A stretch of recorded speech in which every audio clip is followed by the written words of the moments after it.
Hello guys! Welcome back to my YouTube channel, Pageantology 101. Good morning. Thank you so much for being here today. Na-appreciate ko po despite lang medyo mainit ngayon and having travel from afar pa po. Thank you so much for being here.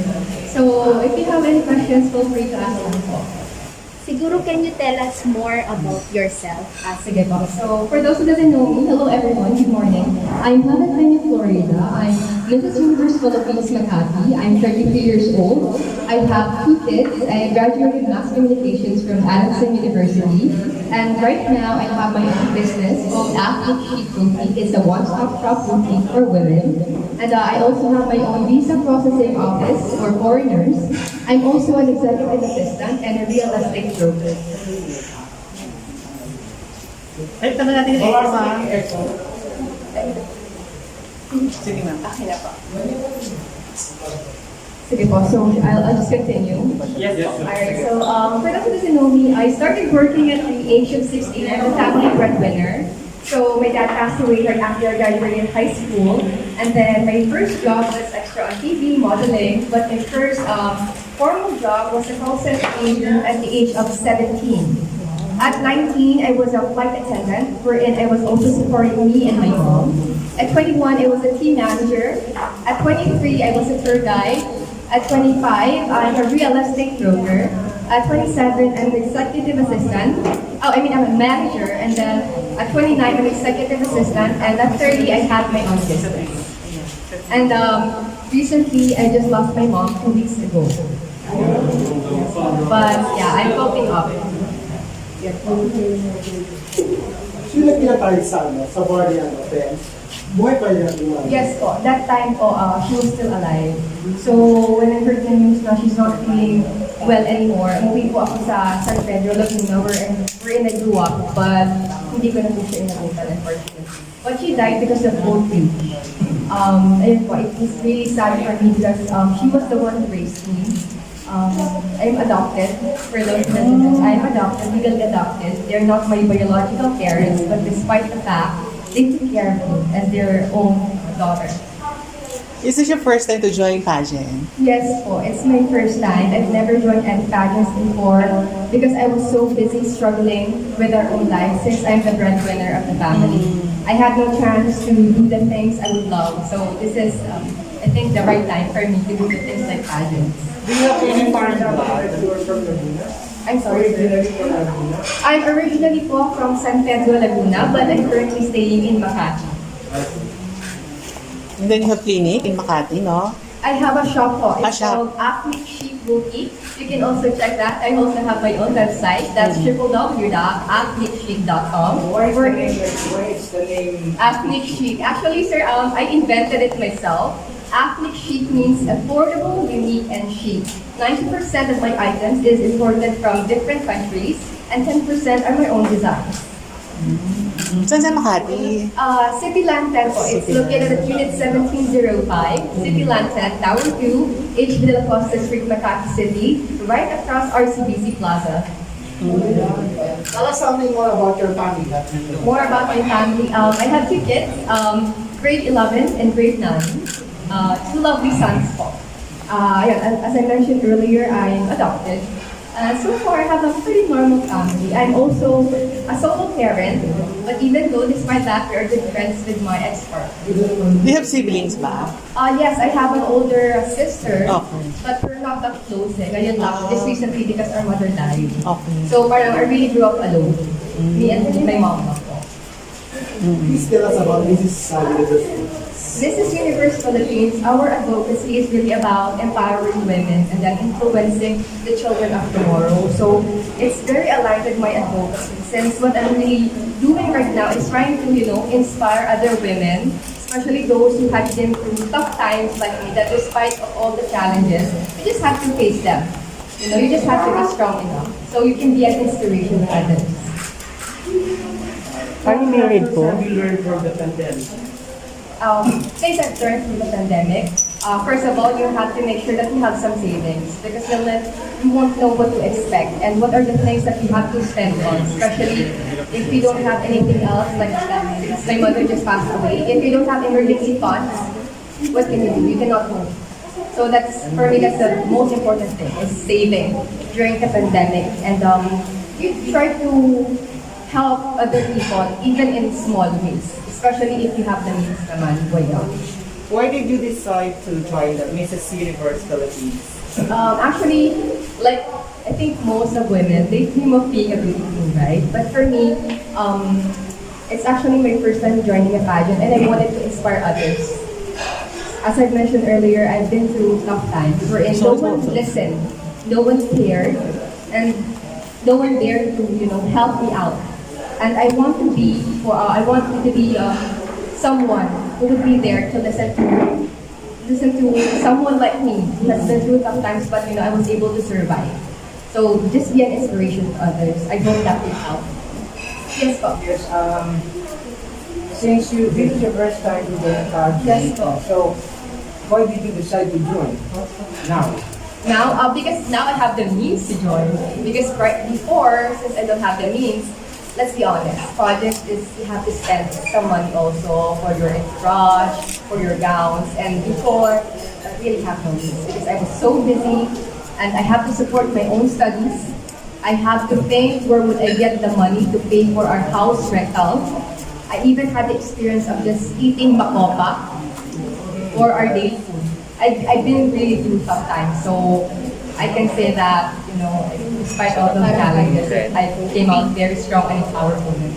Tell us more about your preparation for this upcoming Mrs. Universe Philippines. For my upcoming preparation, first of all, you have to maintain your diet. As you can see, I'm trying to maintain 50 kilograms, but right now I'm at 49 despite my height of 5'6". I eat 1,200 calories per day. And then aside of that, of course, your normal beauty regimen. I think every woman would do that. They love to do their facials and exercising as well. And then aside from that, of course, my talent, my pasarela. I mean, Q&A, I will start studying later.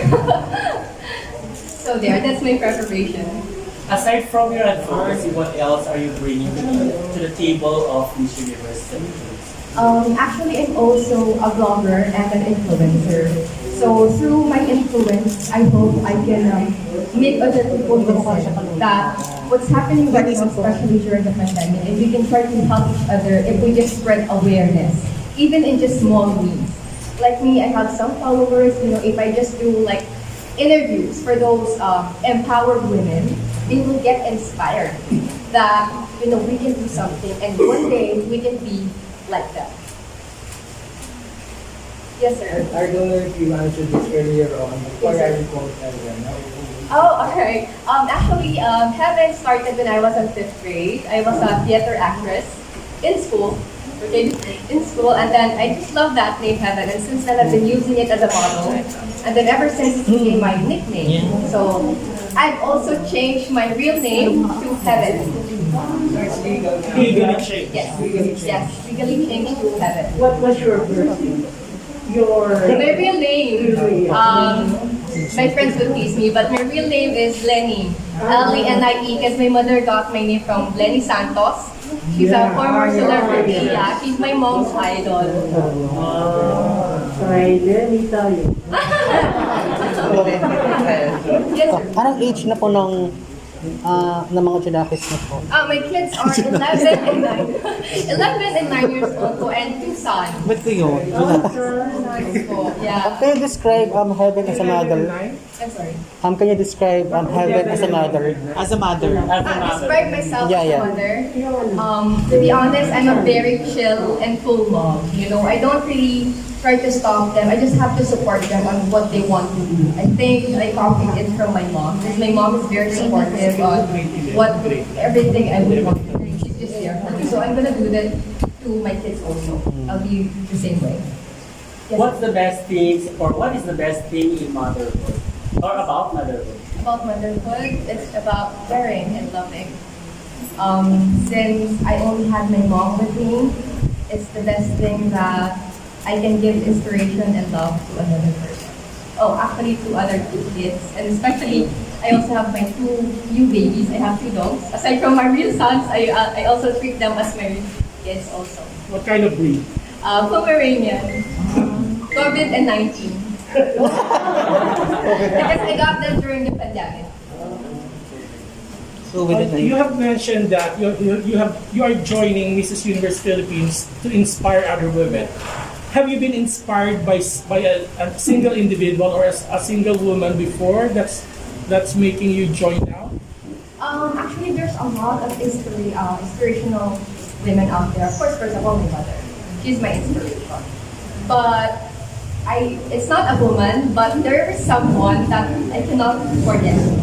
When I was 17 years old, and that time I had no permanent job, I just spoke to him. We're just beside each other on the bus. And then I told him my situation, that we're not eating anymore. I don't have money to pursue my studies. We don't have electricity for the past 8 months. And he pitied me. And he helped me, despite of us being strangers. And then what he told me was, I have a daughter and I don't want my daughter to feel the same way. So he told me to pay it forward. Sino siya? I forgot his name. I'm so sorry, sir. I forgot your name. But if ever I'll see you again, if I'll meet you again, Paano matulungan ka? I mean, You have- he gave me cash. Actually, he You gave me met cash. him where? sa bus. Sa jeep, Sa bus, in the sa bus. So, from Makati to San Pedro, Laguna, I just told him my story, and then he was touched by it. And then he just told me, he gave me the money, and then he told me, I have a daughter, and one day I don't want my daughter to experience the same thing for you, and you just have to pay it forward. So And that seed of charity you received in the bus, saan mo siya ginastos? I used that money for me to get my requirements for working as a call center agent. Since no one really helped me, I'm really alone, I have no money. Well, my ex-boyfriend, the father of my kids, he helped me. He has 80 pesos lunch money. The 50 pesos he would give me so I can buy rice. The 30 pesos he would save for his transportation to go to school. That time he was just fourth year high school. So from that seed money from that stranger in the bus, you used that for your requirements for the call center job. Yes. And then that's where you started. Yes. How much? How much did they need? It was 5,000 pesos. Stranger lang. It was a stranger. If I see him again, I'll be super thankful, and I will tell him I will pay it forward the way we did it. So right now, since I'm more capable, I'm trying to help more people in small ways that And you have underwent so many kind of jobs and experiences Yes. and empowered positions. What will be this position as a Mrs. Universe Makati do in that empowering advocacy that you're planning to do in the contest? how would I inspire Mrs. Universe? I mean, you have undergone or underwent different empowered positions as a woman because of what you went through. Yes. So how are you going to use your experiences in this, the pageant in a different level or to empower further? I think, as I said earlier, I can influence more. Since I'm a blogger, mini blogger, and an influencer, I can use my voice so that everybody would listen, that despite all the challenges, we can try to help each other and be aware of the problems that we have right now. I think that will be the best thing that I can do. Be an inspiration to others and an example, a living example that despite everything, there's still someone out there, even though a stranger, they might help you. You'll never know. And you just have to pay it forward. And you start even to small things that if you treat someone, just be kind. Simple thing that those things, you'll never know what that person is going through. Like me, you'll never know that I'll end up here Yes. right now. Who would have thought? I'm a nobody. Nobody listened, nobody cared. None of my relatives was there for me when my father died. But, I'm here and standing in front of all of you. So dumami na ang relatives mo ngayon? But there were a few naman po na talagang close po. Awan na news po. And I had contacts with them now. And then recently nga lang kayo naging okay ng sister mo, no? I wouldn't say, we're good po. Right now, we're good naman po. We're not close kasi before we don't have childhood memories na parang we grew up na we're playing. Kasi we have very big age gap eh. She's 51 right now, so almost 20 years yung I age gap. see. Kaya hindi talaga puso. I'm more on friends talaga. How young were you when you were adopted? I was a baby. Actually, I recently know about it 5 years ago.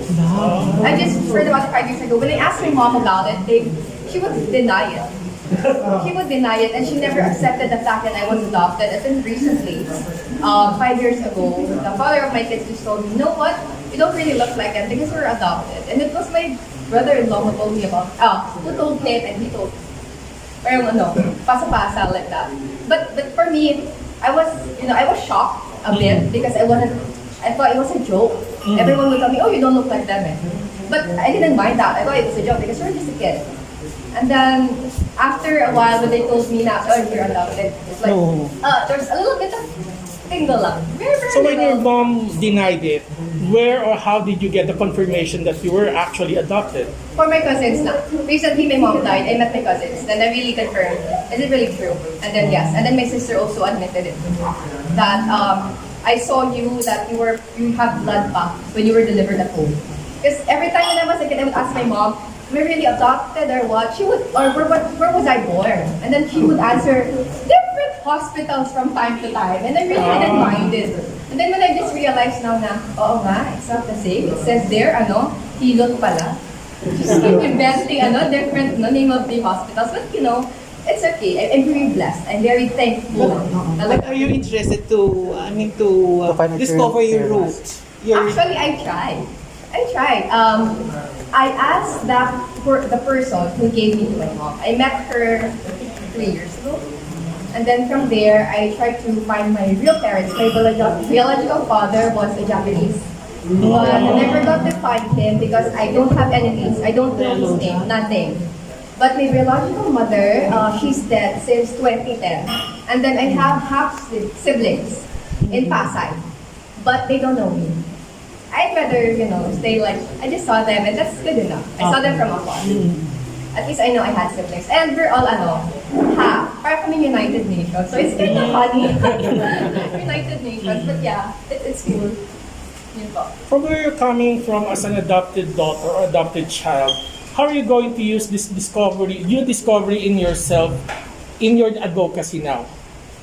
Because my advocacy is more about empowering women and, ending violence against empowering women, the word empowering is a very large and Yes, that's generic true, yeah. term. So how are you going to be specific in using your experiences with you being adopted?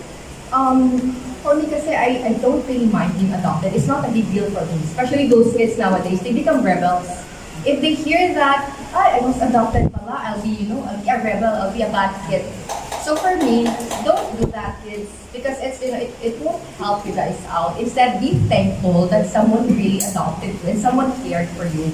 And then I can use this experience to tell the universe that, even though you're adopted, you can do a lot of things. And you just have to be positive about everything. I'm a very optimistic person. Even though I've been through a lot of hardship, just be positive. When I think, I tell myself that the harder your obstacle, the bigger your achievement will be. That's what I always think about. The bigger your achievement will be, the harder your obstacle. And I just erased my tattoo block for today. But my motto in life is attitude of gratitude. Because I have to be thankful for all the blessings that I am receiving right now. And I wanted to lend my hand, or I wanted to help other people the same way that that person helped me before. Again, it's paying forward. Aside from your business in Makati, do you have any business? I have a visa processing office. I have a partner there, and then I'm also an executive assistant for a private investor. So we do private investments. Based from your experiences, how are you going to define empowered woman on your own? On my own, I'm just being strong, and you are capable to be an example to everyone. A good example to everyone. That means you're already empowered. There are many beautiful candidates, for this year's Mrs. Universe Philippines. Ano yung edge mo from other candidates? Edge Tenoria, Edge.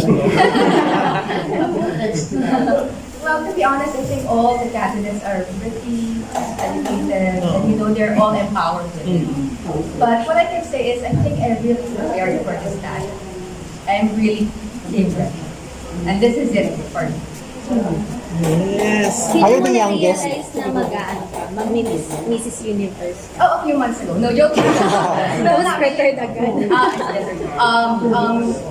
As I said, most girls wanted to try beauty pageants, right?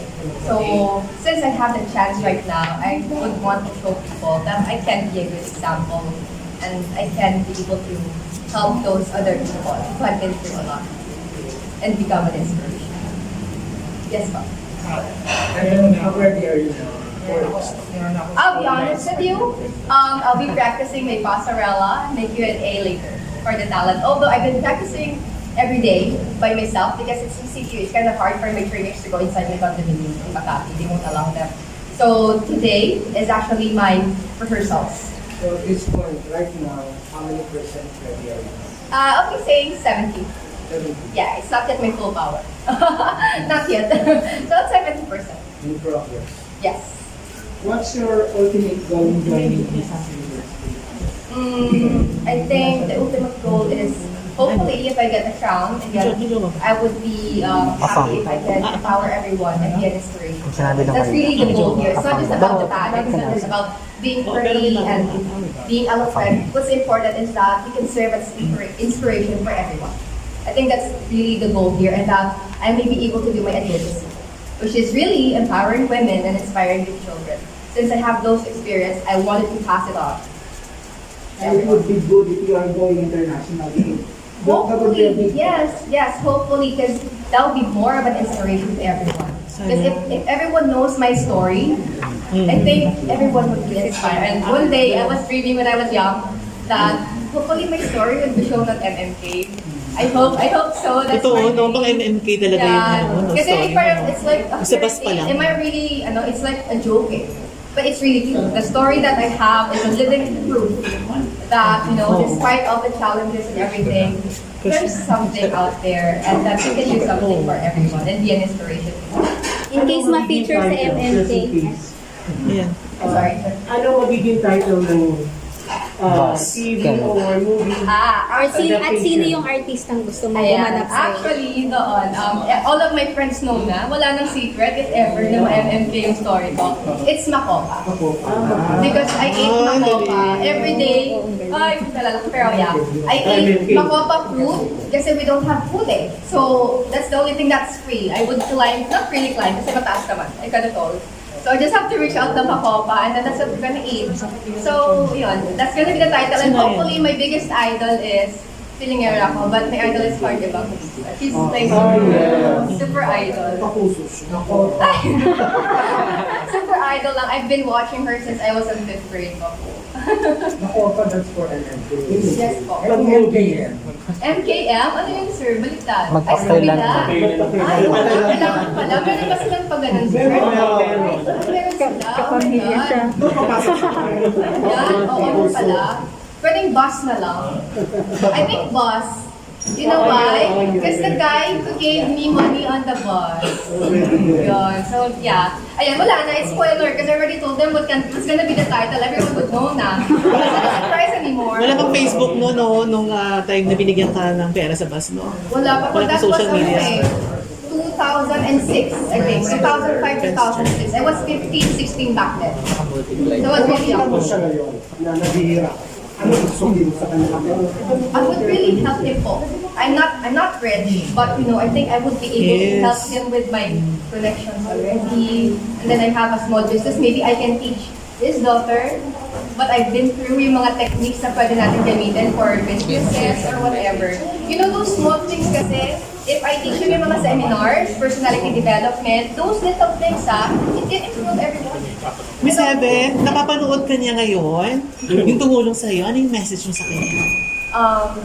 Sir, I hope you're happy and you're proud of me, even though we're strangers. But I made it. And I'm continuing your legacy. I'm gonna pay it forward. Did you tell him your name? Yes, sir. He knows my name, pero I'm sorry, I forgot. I'm really sorry, sir. I forgot his name, but I remember his face. if I see him. And he's from San Pedro, Laguna. He's from the same area as me. Kasi, same kami. I remember we ride Green Star from Glorieta. That time, sa Glorieta pa yung terminal. So, yeah. If ever he's from San Pedro lang, I would remember his face. Miss Heaven, what is your take and how would you convince the senators to vote for divorce?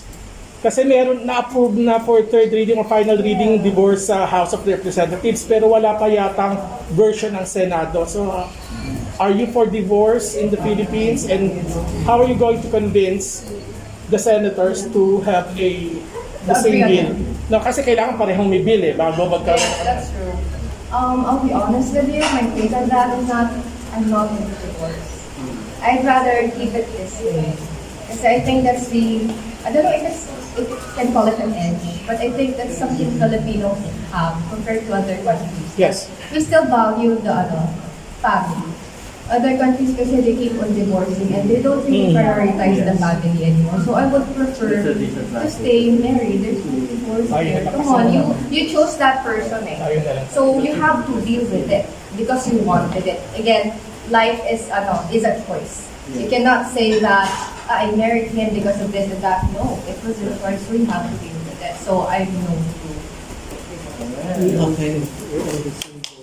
Not yet. Ano nga naman natin trademark na naman ng Philippines? Sure na. Ayaw ng divorce. Wala bang nakakaramdam mo? Experiences mo with divorce. Kasi alam ko may mga charities na kayo ginawa before the pandemic. Yes. Before the lockdown. Actually, we only had one charity pa lang po. Kasi nga, it's ECQ together with my co-candidates because it was ECQ. So, isa pa lang. But, we had so much fun doing the charity events. Kasi, actually, nag-start ako mag-picture-picture sa jeepney. Sa jeepney. So, all of my co-candidates followed me there. Nag-picture-picture na kami. Tapos, even though we're Mrs. Universe, walang arte. It's not so arte. Parang we still are gonna ride the tricycle, we're gonna ride the jeepney. Merong camaraderie among us and we treat each other as sisters. Hindi kagaya kasi sa iba na, competition. No, you won't feel it that way. Sa akin talaga parang magkakapatid kami. Tapos we try to help each other businesses. Yung isa naming sister, she made, parang every day, we will help you promote your business and you're gonna share it to our own personal pages, which is, we try to help other businesses. That's what we do. We're all empowered here. Simple sharing kasi can go a long way. So, yun po. I had so much fun meeting my sisters. They all... Saka may mga bars, di ba? Yes, oo. We went to, bars is Penny in Quezon City. Actually, I don't drink.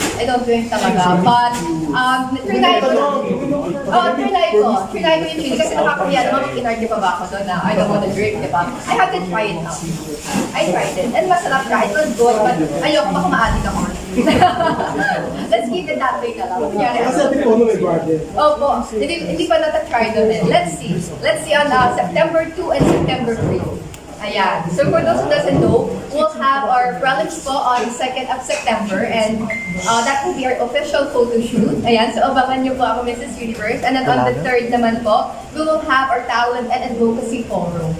Ayan. So you will meet all of the candidates. I hope you guys are also there. Sana makapanood po kayo. Saka finals. Opo. And then the finals po pala, would be on September 10 at Okada, Manila, 6 p.m. I hope you guys can watch also and support the first official Mrs. Universe talagang pageant. So kaabang-abang po, parang if I'm not mistaken, this is the first Mrs. Universe pageant na who would do live competition talaga po. So I hope everyone can watch and support us po. Who did your gown? Po? Gown. Sir Raymond Granados, my designer is designer. there. Sir Raymond Granados, here's my designer. And he's also the one doing my OOTD. Nakadepende ba yung gown mo sa corona mo? Not really po. Not really. Actually, I'm very versatile naman po with the gown as long as I think it suits me and I feel empowered. Why not? Meron ba kami nga abangan ng pasabog? Ilan ba sila contest? Ay, meron po. Ilan sila contestant? Sa Natkos po. Ay, meron po sa'yo na meron. Sa Natkos po at sa Pasabog, ilan sila official contestant? gown po natin. Ilan? May mga pasabog. Siya rin yung gumawa ng national costume. Yes po, siya po lahat ang gumawa ng aking costume, ng aking OOTD sa... Alam po, Sir Raymond Granados is my official designer. Ayan. Siya po. Can you give us an idea idea kung ano yung concept ng national costume? Actually, there's, ano naman po kasi, merong protocol for Mrs. Universe kung ano lang yung pwede mong gawin. You have to stick with this kind of design. Tapos kanya-kanya na lang po ng mga materials na gagamitin. We have to be conservative about it. But we wanted to show na hindi lang kami pang Mrs. Pwede rin po minsan kahit Miss. Kaya, wala bang nagpaparamdam, Miss Heaven? Kasi pwede kang Ano po bang nagpaparamdam? May love life po ba? Love life ko yung nagpaparamdam. Ay, hindi naman si Ma'am yung nagpaparamdam. Kasi pwede kang pagkamalang. Ano, minsan nakakapeke pa po tayo. Pag may mga nagtatanong, kunyari 25 lang tayo. Actually, O sige, beauty tips na lang. Ay, ayan po. Kailangan na beauty. Ayan! To be honest po to be honest, baka sabihin niyo because I'm selling it. It's because I'm really using it. I'm really using collagen. If you can see on my post talaga, I'm really using my daily collagen every day, yung day. bright day. My daily collagen, I'm using it daily. Tapos yung we evolve na capsules ng collagen sa vitamin C. It really helps. It says there na parang once a day mo lang inumin ako kasi nilalak Oo, ako siya. sir, I'm so sorry guys, but I have to be honest that I'm addicted to collagen. It's because I want to maintain my youth looking at your skin. If you want to stay young, you have to take care of yourself. You have to maintain yourself. And I think those things, yung collagen talaga guys, I'm not lying, I'm using it. And I'm also using Lux White. Yeah. So, hello po, I'm Lux White and my daily collagen. It's not because I'm sponsored or what, but I am really a user. Okay? And being honest, I really use it. From the bottom of my heart, I really love the product. I won't endorse something that I don't Galing. Question, since Mrs. Pilot usually charities, that's some of the points for the fact to get the winners based on the charity. Simula ng pandemic, ano na yung mga personal charity na ginawa? Actually, I've been helping po since I was 25. Pero I don't, I don't do that. Kasi for me, if you really wanted to help, you can help even if it's private. So I help a lot na kagaya po ng World Vision. I'm a sponsor there. Tapos yung mga dogs, I really love animals po. So marami po akong dinodonate ng mga animal welfares. But again, I don't need to post. Kasi again, if you really want to help, you don't need to show to everyone. And then recently po, the one that I did was for Solo Parents Association of the Philippines. We do have a group in Facebook po. So we're trying, our aim now is to help those solo parents or individuals like us. Baka sakaling we can do yung mga small programs for them, livelihood programs, do simple seminars for them on how they can earn more money to support their family. I mean, right now, especially this pandemic, it's kind of hard for us to earn naman money. So we try to help them in small ways, just by teaching them, and for them to be aware of small things. So under anong beauty camp? I'm sorry po. Anong camp? Beauty camp, Daniel Toro, Mr. Daniel Toro.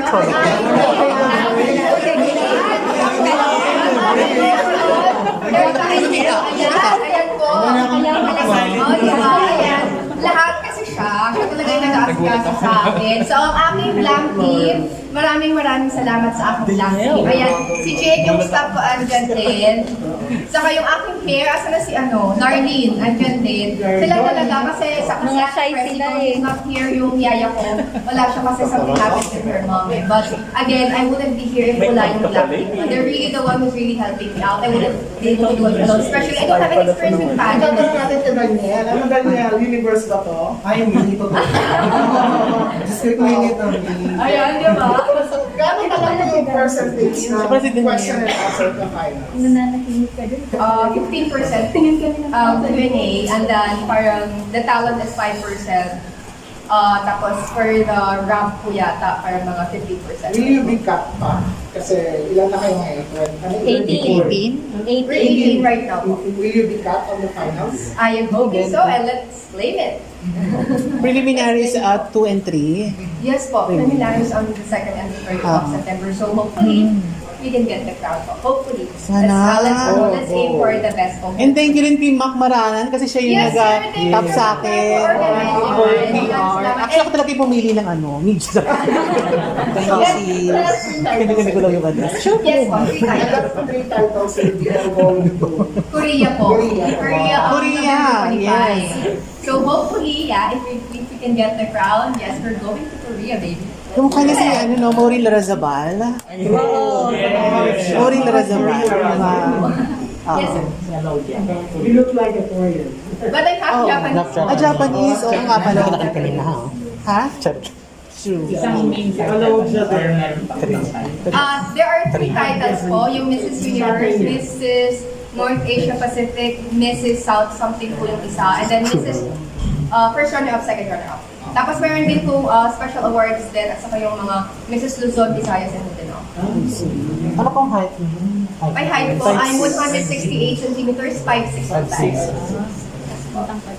Have you been married before? No po, I was never married. It was my choice not. Again, life is about choice. And I decided not to. I prefer it this way, and I'm happy for this. Are your kids being supported by the mom? I'm sorry. Are your kids being supported by the mom? Oh yes, we are very good friends po. Despite of everything we're friends, don't take it na even though solo parents, no. We have a good ano. He has a girlfriend na rin po. But we're really good friends. We're like, brothers and sisters. And again, he's still a part of my life. He's still a part of my family. Kasi, again, when I was 15, he was there for me. We were together for 10 years. So he was there for me. So I still treat him as my family. Especially syempre, I have someone special right now also. Ako pala. Ako pala blooming. Balita ko, apang. Ay, wala. Sorry, Wala siya sa corona. Wala siya. Wala po siya ngayon. But let's see. Pero full support naman, syempre. Very, very, very supportive po. Again, there are times that I wanted to quit already because it's really stressful pala to join a family. It's not, it's not as Siyempre easy sa as it pandemic, looks, but the preparation, Especially pandemic. we're all working We have our own businesses and the time management and then you have your own family.